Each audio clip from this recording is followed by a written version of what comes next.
A couple months ago, I made a video revisiting a series that scared the hell out of me as a kid. I got through it, realized it really wasn't that bad, healed my childhood trauma, and was ready to move on with my life. That was until a lovely commenter informed me there's more and it's worse. I put it off for a while, but it's finally time to do it. It's only 39 episodes, how bad can it really be? We start out basically the same as before. After recently moving to the rural town of Hinamizawa, Kichi and his new friends Rena, Meon, Satoko, and Rika spend their days playing games and pulling pranks on each other. Everything is fine until Kichi learns about the incident with the dam building and the yearly disappearances ever since from a traveling photographer, Tomitake. He asks the girls about it and they start acting a little weird, but hey, maybe that's just what country people are like. The night of the Watanagashi festival comes, but this time Tomitake sneaks off on his own to go meet Takano, and Keiichi watches Rika's dance with the others. The next day, Detective Oishi comes to the school and tells Keiichi that Tomitake and Takano are missing, likely being taken as this year's sacrifices by Oyashiro's curse. A couple days later, after doing some digging, Oishi tells Keiichi Rena's whole backstory, about how she hates windows and God likes watching her sleep. This makes him super paranoid to the point where he actually feels sick and goes to visit the local clinic, but it's being renovated by definitely not the military.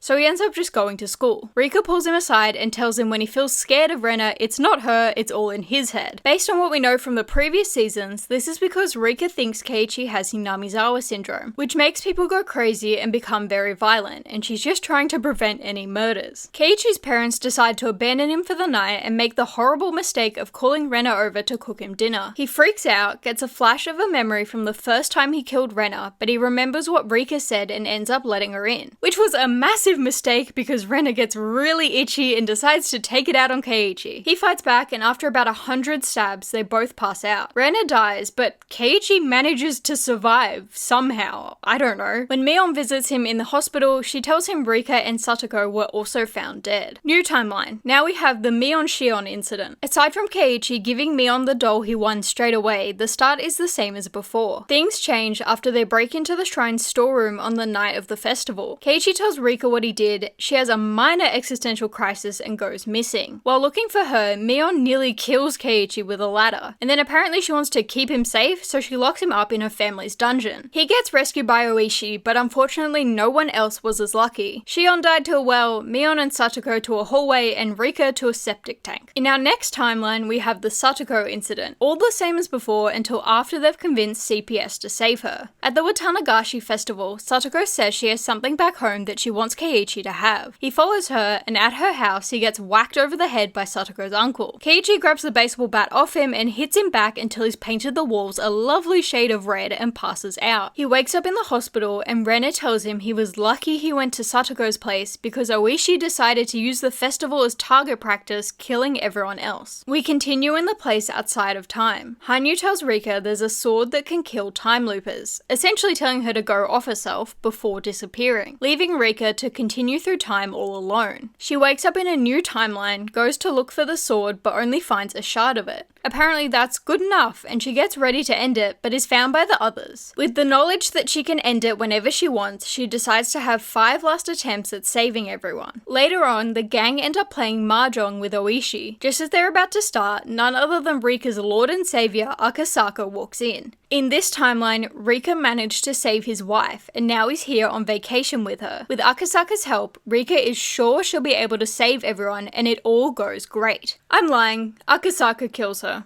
In the next timeline, Meon's mum decides to try out Demon Slayer in real life, and in the next, the mayor takes Rika for a walk through the forest and a dip in the lake. In the next, Keiichi reaches peak misogyny and takes out just about every girl in the village. In her last attempt, Rika has her organs removed via Minecraft hoe by Satoko. Yikes. But before she dies, she realizes the reason why she's being forced to do this over and over is because she wants to leave Hinamizawa. All she has to do is want to stay and everything should be fine. And so in the next timeline, she does just that, declaring she loves the village. Time passes without incident. On the night of Watanagashi, Rika wants to prevent Tomitake's death, which we know is caused by Takano and has nothing to do with the curse. As she's going to warn him, none other than Takano appears and apologizes for all the terrible things she was planning to do. Tomitake takes her and leaves the village. The whole research operation at the clinic is taken over by the military, in a good way. Everything goes well until Satoko's birthday, where she dodges a trapped present before Rika even opens it. Rika asks how she knew what would be in there, and Satoko answers by pulling out a gun. And now we're back in the Tomitake proposes to Takano and all is well timeline. A year on from that, surprisingly, everything is still fine. The villagers have been cured of Hinamizawa syndrome and Rika gets to move on with her life. She decides she wants to enroll in a school outside of Hinamizawa and she wants Satoko to go with her. They study really hard, get into this fancy boarding school for women and move into the dorms there. Rika fits in well, but Satoko struggles with the people and the schoolwork, having to take extra lessons to stay in the school. Feeling rejected by Rika, Satoko pulls a prank, but it ends with someone getting hurt. As a result, she gets sent to the school's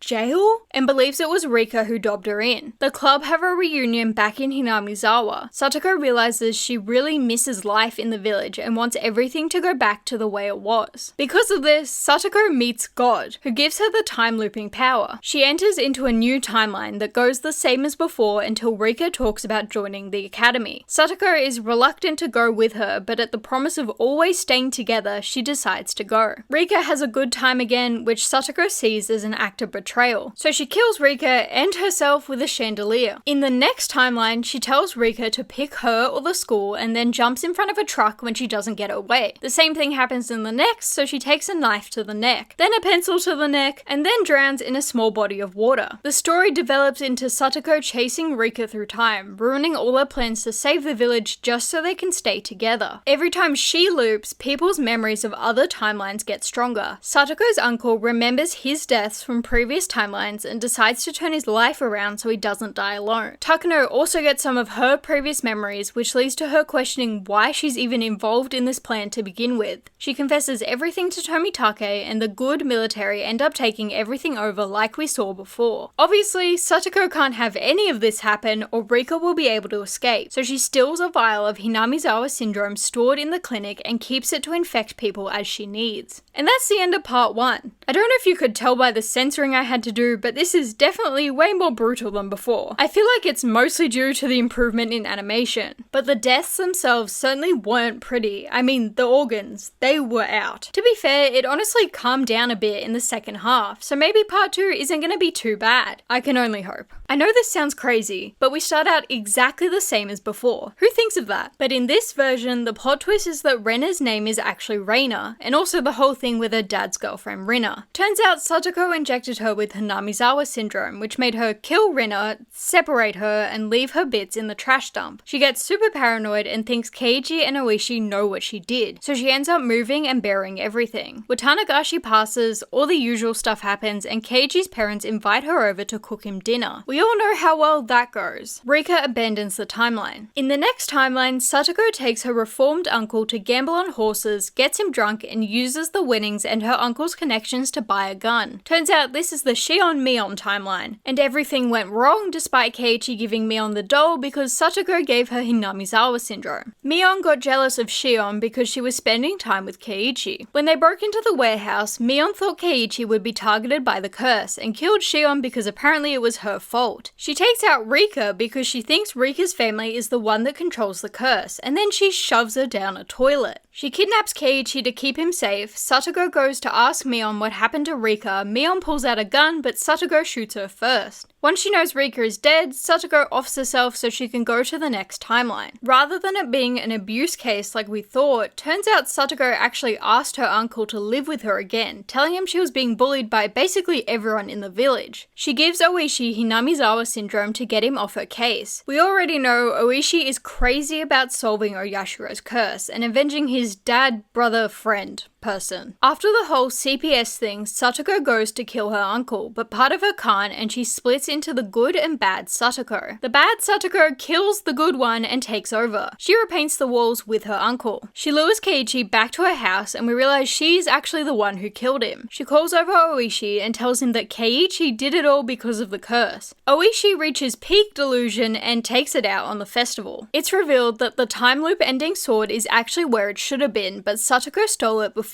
Rika could get to it. leaving a shard of it behind when she accidentally broke it. All the painful endings to her last 5 attempts were of course Satoko's doing as well. Remember when Hanyu left Rika? Well, she actually went to fight the god working with Satoko, which doesn't go great for her. But that's alright because we're back at the scene where Rika realized Satoko was looping too. After whipping out the gun, Satoko kills Rika and herself. They fight by hopping through different timelines until in one timeline Rika gets the shard and turns into a magical girl? And then Satoko gets the sword and also turns into a magical girl? Sure, why not? They jump through more timelines trying to be the first to get the sword, and eventually Rika manages to get it. But she can't bring herself to kill Satoko and throws the sword into the river, which somehow transports it to Hanyu, who uses it to beat up the other god. Satoko and Rika punch out their differences and become friends again. In the end, Rika goes to Tokyo while Satoko stays in the village. But it's okay because they still have the power to loop through time and they're practically immortal, so they'll definitely see each other again. Well, that was another weirdly wholesome ending. I don't understand this series. Why not make it like a shonen series or something? Why do I have to watch them dig each other's organs out but have it all be fine in the end because they're friends again? Yay! What was the point of this video again? Ah yes, it was more gory. Aside from the organs scene, it wasn't too bad, but it's definitely pushing the limit of what I can cope with. But hey, at least I'll never have to deal with this series again, right? Thank you for your time.